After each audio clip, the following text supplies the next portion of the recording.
মসজিদে নববীতে আপনি যদি বিশ্বনবীর সালাম দিতে চান, আপনারা যেই গেট দিয়ে ঢুকতে হবে, গেটের নাম বাবুস সালাম। বাবুস সালাম দিয়ে যদি আপনি ঢোকেন, বিশ্বনবীর সালাম দিতে পারবেন। ওইটাই হলো মসজিদে নববীর প্রথম কাতার। লাইনে দাঁড়ালাম, ঢুকলাম। ভাগ্য ভালো, এমন একটা জায়গা পেয়েছি লেখা মাকান তাহাজ্জুদি রাসূলিল্লাহ, মানে এই জায়গায় রাসূল তাহাজ্জুদের নামাজ পড়তেন। আল্লাহর শুকরিয়া আদায় করে 2 রাকাত সালাত পড়ে আবার প্রথম কাতারে ঢুকে গেলাম। এবার বিশ্বনবীর সালাম দেওয়ার পালা। হাঁটতে লাগলাম সবার সাথে। রাউদাতুম মিন রিয়াদিল জান্নার পরে ছোট্ট একটা জায়গা, এই জায়গায় সাইয়েদনা ঈসা আলাইহিস সালাম দুনিয়াতে আসার পরে, দাজ্জালকে হত্যা করার পরে 40 বছর দুনিয়াতে থাকার পর যখন ইন্তেকাল করবেন, বিশ্বনবীর বাম হাতের এই পাশের জায়গাটাতে ওনার সেখানে কবর দেয়া হবে। সুবহানাল্লাহ, ছোট্ট একটু জায়গা, কবর দেয়া হবে সেখানে।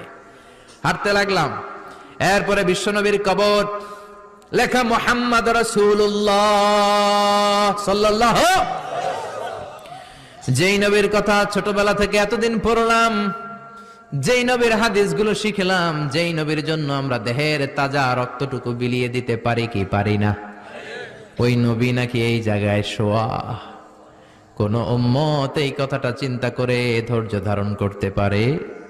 নিজেকে সামলে রাখতে পারে না, বুক ফেটে কান্না, সে চিৎকার দিয়ে নবীরে ডাকতে মনে চায়, কিন্তু ডাকা যাবে না, কারণ লেখা লা তারফাউ আসওয়াতাকুম ফাওকা সাউতিন নবী। খবরদার, এটা নবীর দরবার।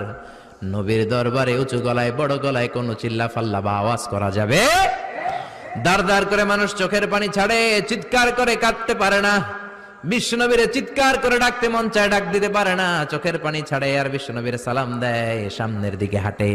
বিশ্বনবীর কবরের পরে সাইয়েদনা আবু বকরের কবর, তারপরে সাইয়েদনা ওমরের কবর, তারপরে যেই দরজা দিয়ে বের হবেন দরজাটার নাম হলো বাবুল বাকিয়া। এই দরজা দিয়ে বের হলেই সামনে মাকবারাতুল বাকি, বিশ্বনবীর পারিবারিক কবরস্থান। চিল্লায় বলেন আল্লাহু আকবার। এজন্য লা তারফাউ আসওয়াতাকুম ফাওকা সাউতিন নবী, খবরদার, নবীর কণ্ঠের চাইতে যাতে তোমাদের কণ্ঠ বড় না হয়। নবীর দরবারে বেয়াদবের মতো